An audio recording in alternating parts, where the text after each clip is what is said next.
Welcome back to discover what's happening in Kalamazoo, Michigan. I'm Jared Stout with eXp Realty, and today we're taking a deep dive into one of the most significant transformations happening in downtown Kalamazoo, the complete redevelopment of Arcadia Creek Festival Place.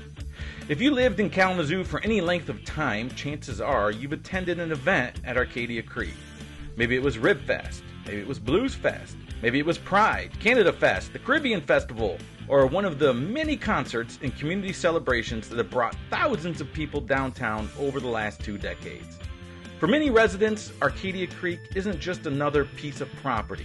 It's where memories were made, it's where families gathered, it's where friends met on summer weekends. It's where Kalamazoo came together. But over the next couple of years, Arcadia Creek Festival Place is going to look dramatically different. The city is moving forward with a major renovation project that will transform the space from a traditional festival grounds into a modern public destination designed to be used every day of the year. Today we're going to talk about the history of Arcadia Creek, some of the biggest acts that perform there, why several festivals disappeared over the years, what the city plans to build, and how this project could impact the future of downtown Kalamazoo. Let's start with a little history. Arcadia Creek Festival opened in the early 2000s as a dedicated downtown event venue. The site sits along Arcadia Creek in the heart of downtown Kalamazoo and quickly became one of Southwest Michigan's premier outdoor gathering places.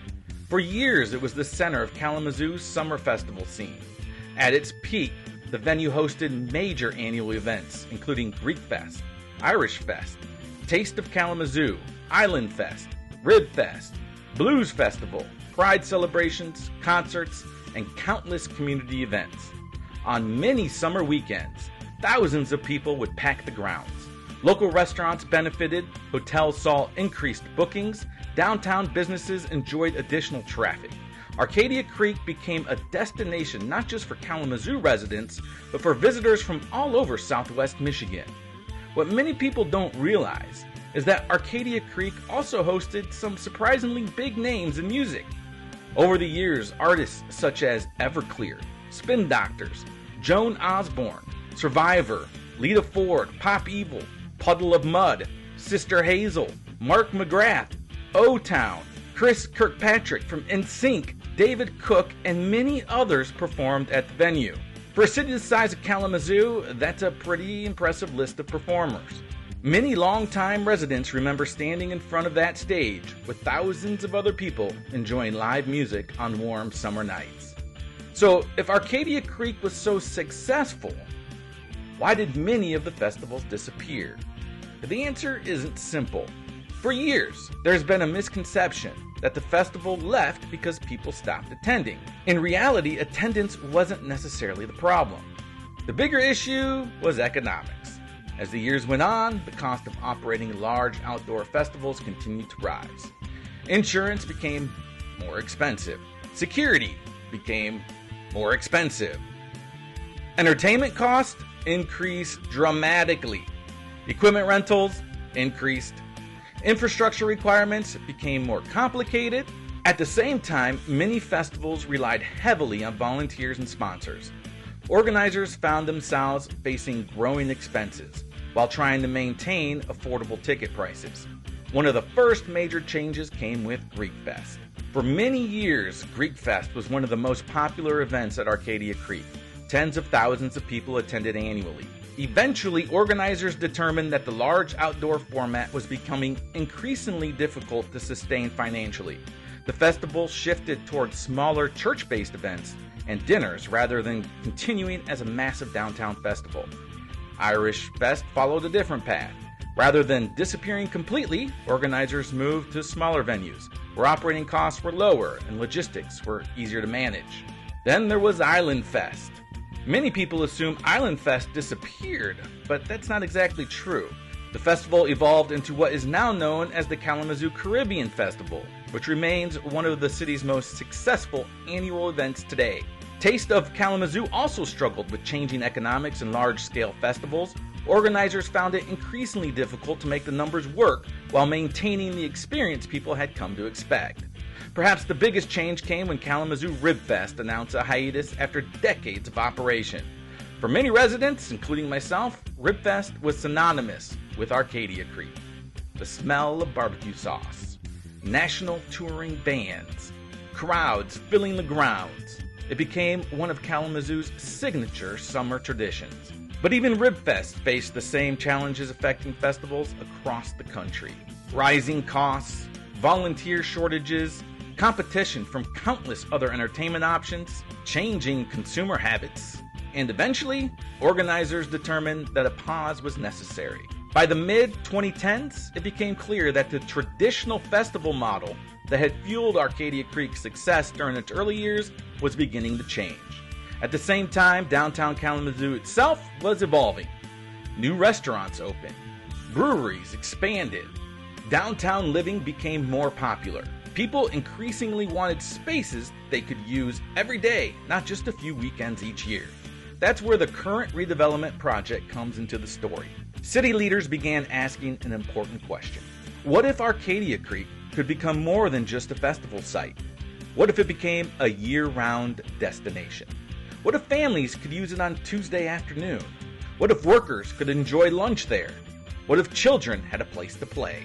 What if residents had another reason to spend time downtown even when no major event was taking place?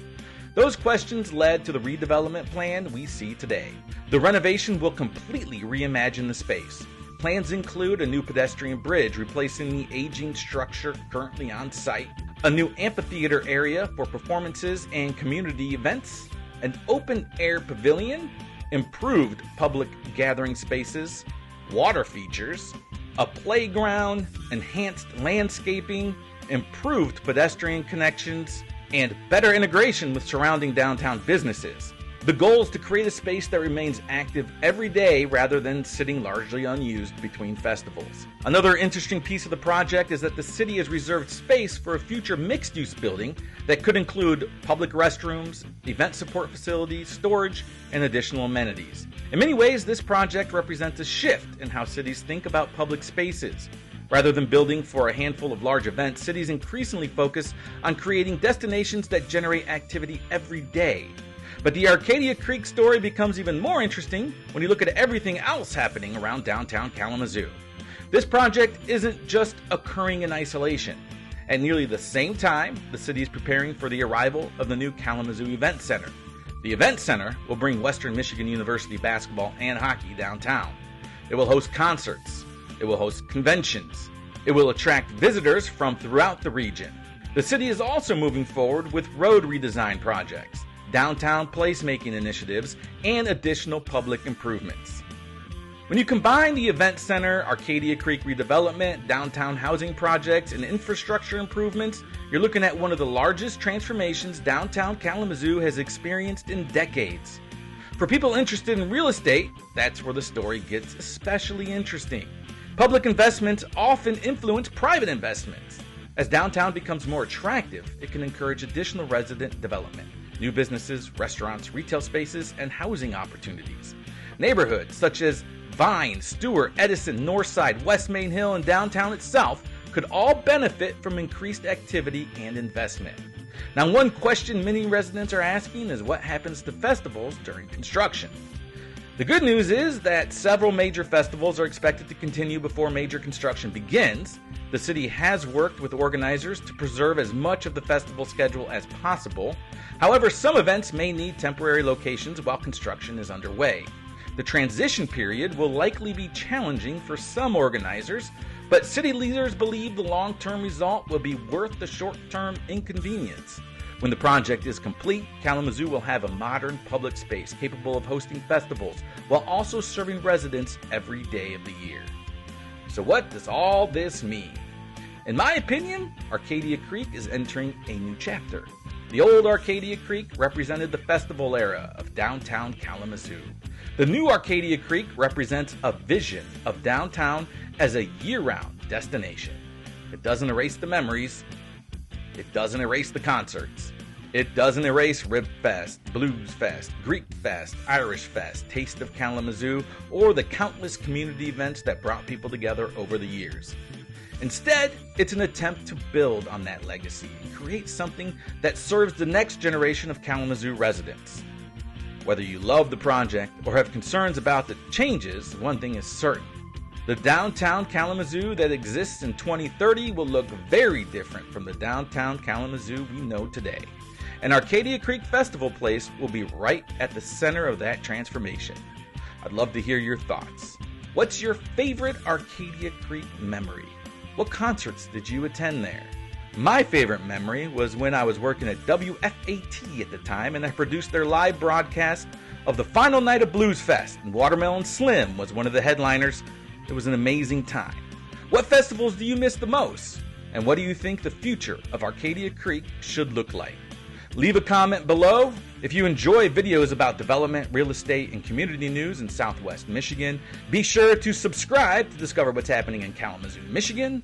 I'm Jared Stout with eXp Realty. Thanks for watching, and I'll see you in the next video.